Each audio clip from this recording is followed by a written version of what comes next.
Welcome to the Human Capital Innovations Podcast. We're your source for personal, professional, and organizational growth and development, where we share original research, explore industry trends, and interview executives and thought leaders from across the globe.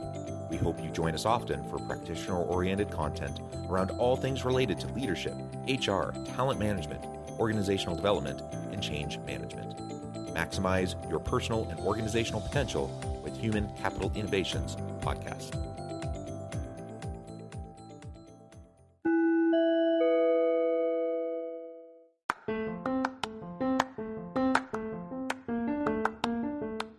If you enjoy the Human Capital Innovations Podcast, enjoy ad-free listening by going to the Patreon page, and please consider contributing even at the producer or sponsorship level.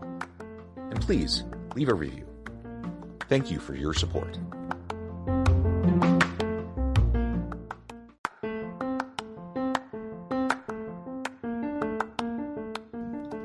Welcome to the Human Capital Innovations Podcast. In this HCI Podcast episode, I talk with Melissa Ambers about process optimization, organizational development, and business development.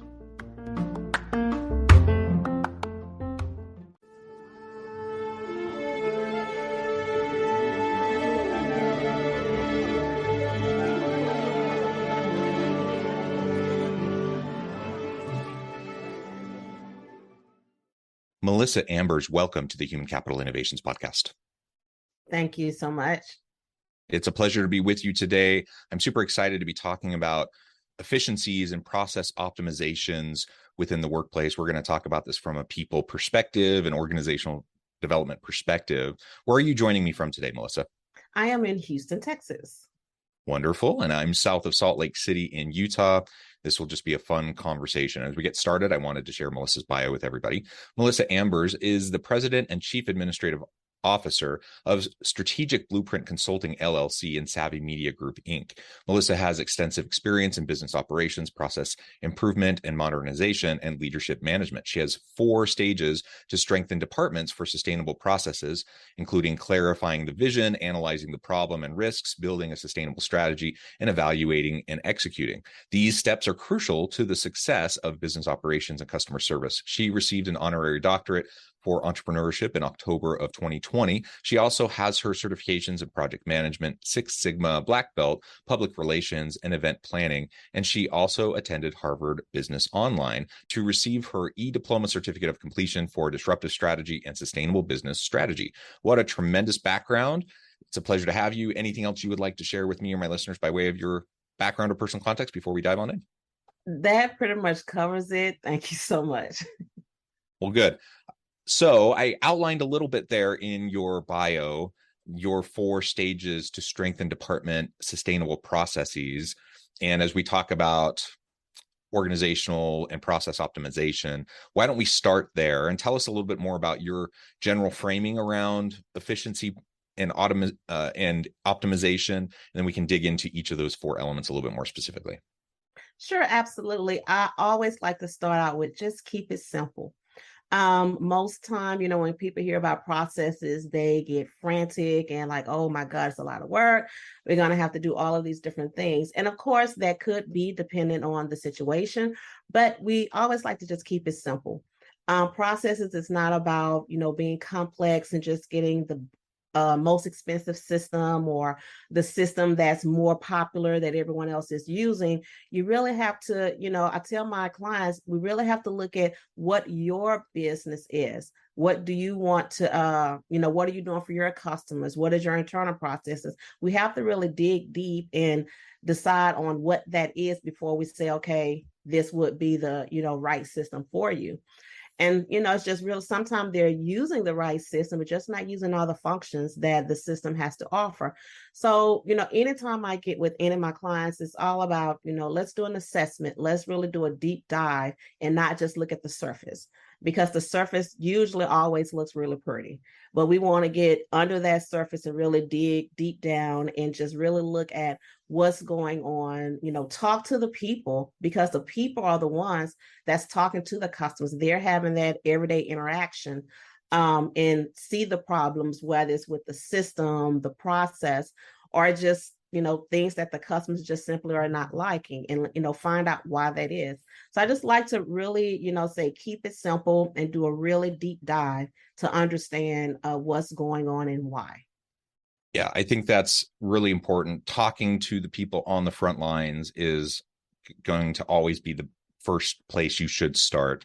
Mm-hmm. They just see things and they have a perspective on things that is much closer to the action, right? It's much closer to the customer. It's much closer to the customer experience. And whether you're talking about B2C or B2B types of interactions, the same thing applies. And so often when we're talking about efficiencies and just trying to improve processes and optimization, you have, the C-suite, or you have leaders sitting in a room talking and strategizing, and they're having good thoughts, but it's just so disconnected from the actual real day-to-day work life and the processes that are actually happening, that they just don't even know what the gaps are. They couldn't possibly know.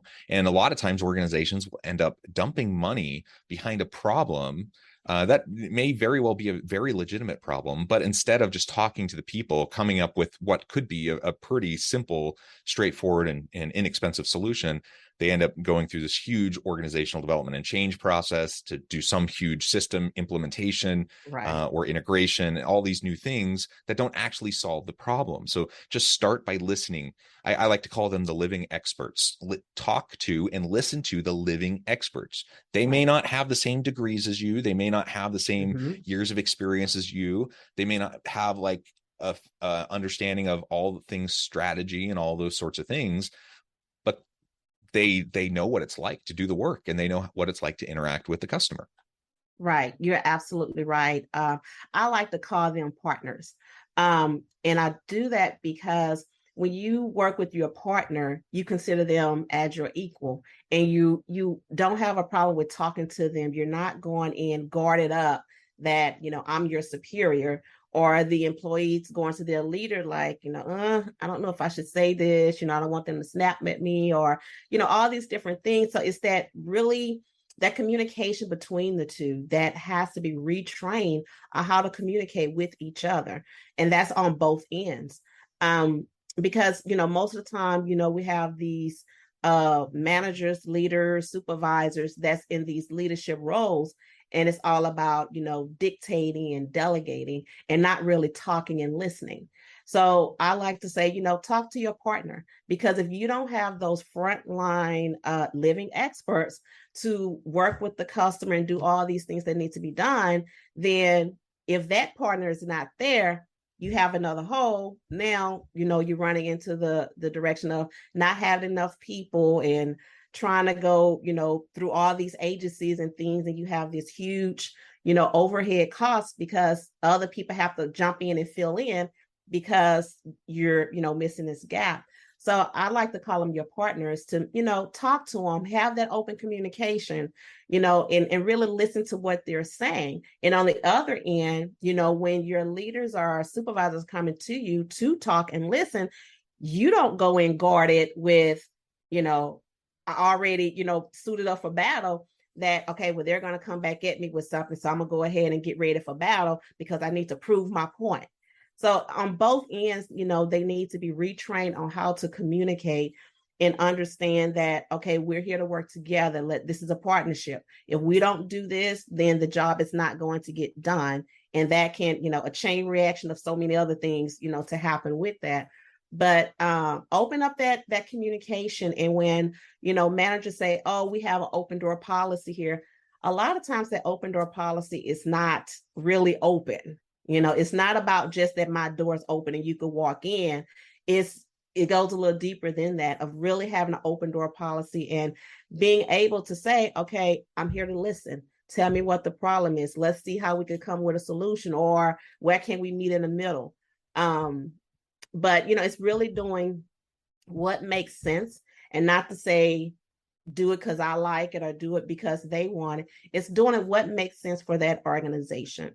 So talking to those partners or living experts to really understand what is going on, because they are on the front line and you are missing a lot of those things happening. So before you go and do this huge, renovation of processes and systems and all of these things, have that conversation first before you invest money and do this big overhaul.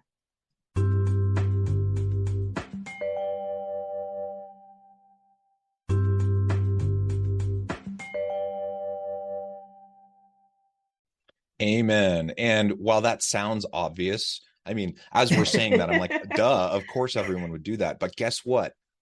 Very few people actually do that.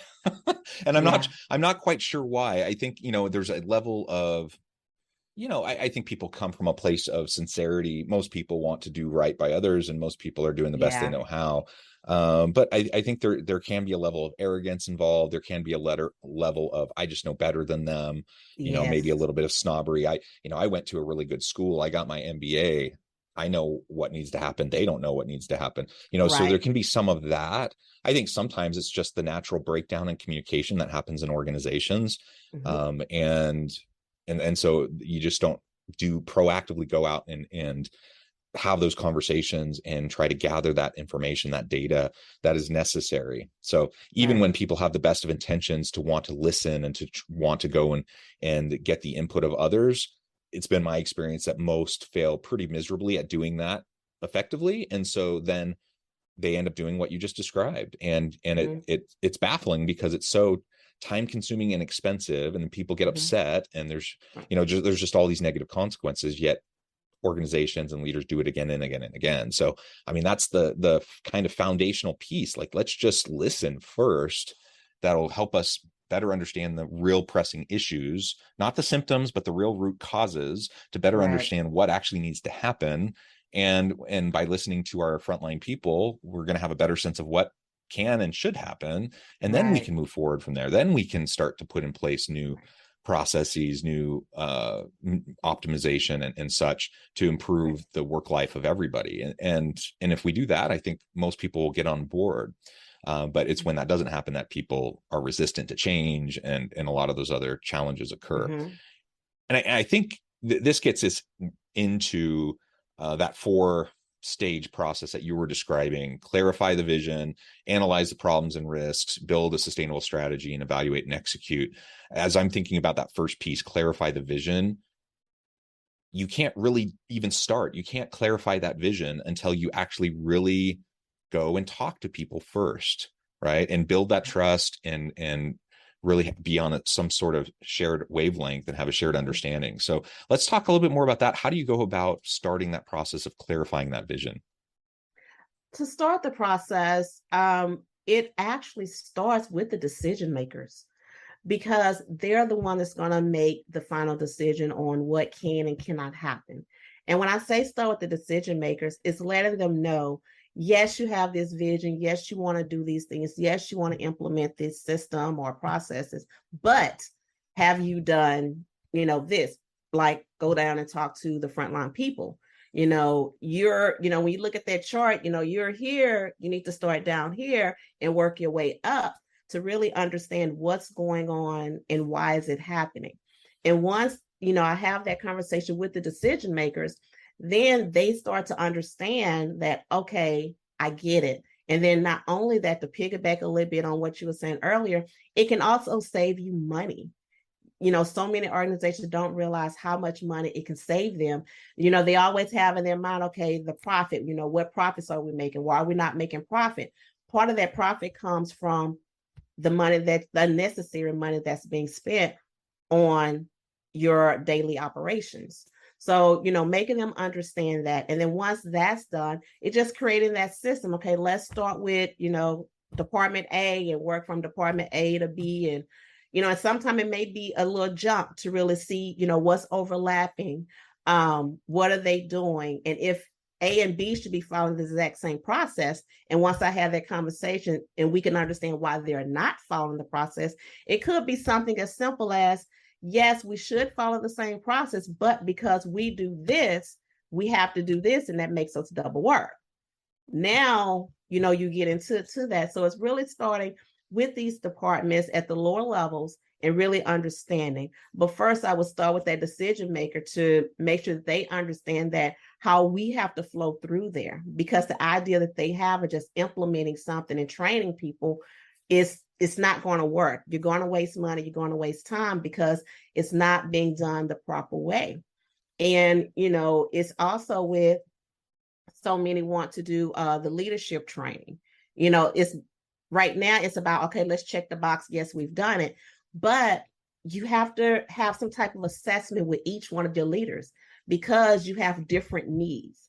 You put them all in one room, have a general conversation. All right, check, we've done leadership training, but have you really solved the issue?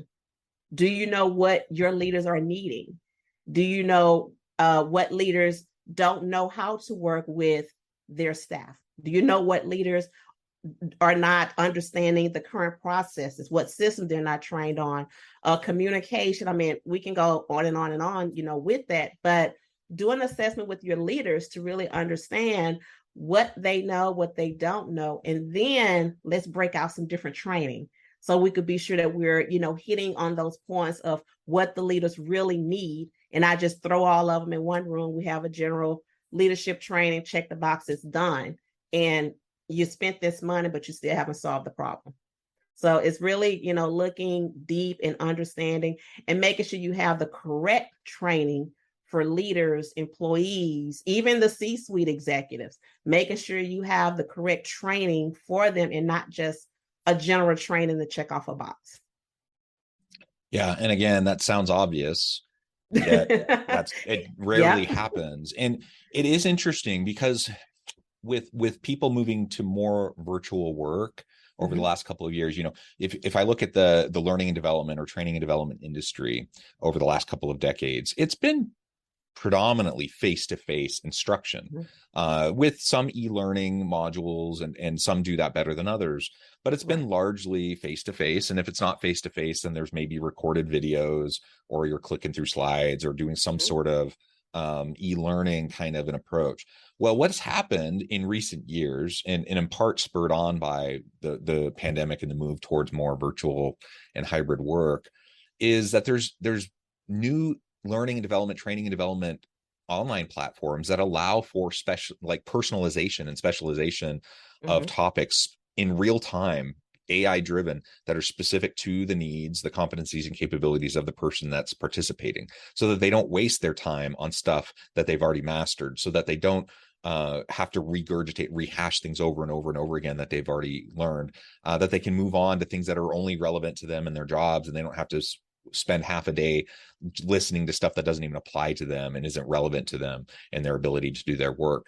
Now that can happen in a face-to-face environment too. It's just harder when you have a, face-to-face, you have a classroom of 30 participants and you're trying to tailor the content and the message to every individual. That's really hard. But there are more and more ed tech and, L&D kind of software optimization solutions that are out there that can personalize and in real time make it a very targeted experience for people to really meet what you just described. So, I definitely, that's not the main topic of our conversation today, but I would definitely encourage listeners to pay attention to that and to look out and talk to some of those firms for your training and development, learning and development needs within your organization.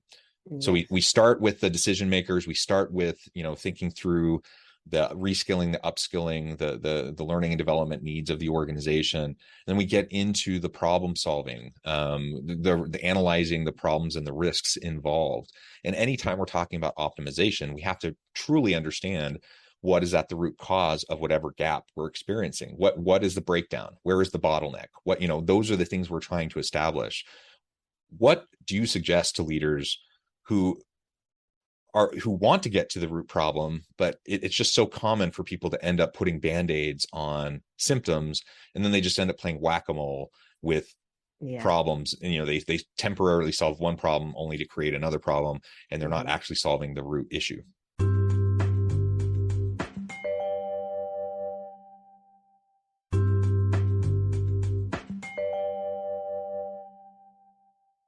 I would suggest that they take that step back, like you were just saying, take the step back, pause for a moment and not be so quick to jump into this solution. Take the time to have those conversations. I would say, have powwow sessions, go into a conference room or have a day, have a working lunch and with all your departments, but of course it may have to be on different days, but have these powwow sessions. Go all in to a conference room, treat them to lunch, and just let everybody be open, good or bad. But they also have to give their employees the confidence that this is an open forum. Say what you will, good or bad, because if you don't let us know, we won't know. But they have to have that confidence that what they're saying are true, because so many say, okay, say what you want to say, but before you know it, for various reasons, they're going to be retaliated against, whether it could be termination or they just start being treated differently on the job. And employees have a hard enough time getting up, coming to work with personal family life and, coming to these jobs. So adding that on top of everything else just is not good. So I think really, making it to where they feel comfortable, changing the culture, changing the environment. So they feel comfortable when they come to work, that they feel comfortable talking to you. In the mornings, go out and chit chat with them, not just walk by, hey, good morning, and keep walking. Really show some interest, start gaining their trust. And what so many managers don't realize is that your employees don't trust you. They really don't. They just know, okay, I need to come in, do my job. When it's time to leave, let me get my stuff and go home. They don't trust you. So you have to start building that trust with them first. And once you start building that trust, go have these powwow sessions and let them be open and good or bad. Even if they may say, okay, well, something that you're doing, you're doing this because of this and it's not right. Be open to that. Don't be open only to them pointing fingers at someone else. It can actually be you as the leader that have issues, that didn't realize that, okay, I was doing this. Oh, I'm sorry, I didn't realize. And that happens. We're all human, that we may be doing things and we just don't realize it. But be open to that without retaliating or acting a certain way with this person because they brought it, to light. So I think once that happened, it will not only change the culture, but your employees or your partners will be more open to come in and really go above and beyond when they need to and when you're asking them to. So building that trust with them first, have those powwow sessions and really document what is going on, why is it going on? And then it will, make sense then for you to start, okay, now let's build a plan. Let's build this blueprint on how we should do these things. And as you're going through these processes, this is what's going to also revamp those SOPs for the ones that actually have them on staff. So it's going to help to revamp that. So changing that culture and building trust with your employees is like a huge thing that has to happen in a lot of these organizations. It's absolutely true. And trust is the foundation of everything. So if we don't have that, we really don't have much of a chance of any of these process optimizations and OD and change initiatives really taking hold. And that actually gets into that next point. Sustainable strategy, sustainable change. We don't have time to get into any depth on that or in terms of the evaluate and execute stages that you outlined. But I do just want to reiterate that it's just so essential that we focus on sustainability, that we are strategic in our approach and that we have a sustainability plan, that we have an evaluation and assessment plan so that we know that what we're doing is making the type of impact that we intended or not. And, maybe unintended consequences that we need to address. And it needs to be an iterative cycle so we can constantly be seeing how to tweak and to adjust and to improve what we're doing. So if we can do that, I think the resistance of people to change will diminish greatly because they'll be able to see the benefits. They'll be able to see really the measurable outcomes of what we're trying to do with past changes and past optimization and process shifts. And all of that will just lead to them being more likely to buy in and adopt the new shifts in the future. And we're in an age of rapid technological advancement. We have a lot of social change and upheaval and all these things. Like change is the constant. And so we just need to prepare people to be change ready, to be agile. All of this will help us to run better organizations. Absolutely. Well, Melissa, it has just been a real pleasure. I note the time. I have to let you go here in just a minute. But before we wrap things up for today, I wanted to give you a chance to share with listeners how they can connect with you, find out more about your work, your team, and then give us the final word on the topic for today. Absolutely. You can reach me, just simply go to LinkedIn. I also have a YouTube channel, which is Sustainable Blueprint Consulting. But LinkedIn is the first and the place where you can really reach me, send me a message, connect with me. And my LinkedIn is just, linkedin.com, Melissa Ambers. So it's real simple to go there. And, as we were talking, just be sure you're always looking at the long-term solution and not the solution of today. You want to look at the long-term solution as you're going through your changes and processes. Amen. Well said, Melissa. It's been a pleasure. I encourage listeners to reach out, get connected, find out more about what Melissa can do for you. And as always, I hope everyone can stay healthy and safe, that you can find meaning and purpose at work each and every day. And I hope you all have a great week. Do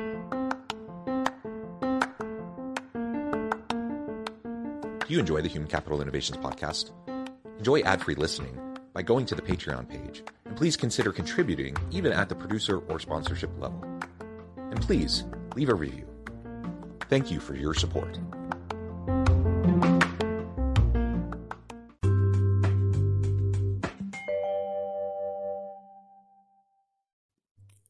Thanks again for joining us for this episode of the Human Capital Innovations podcast. I hope you stay healthy and safe and that you have a great week.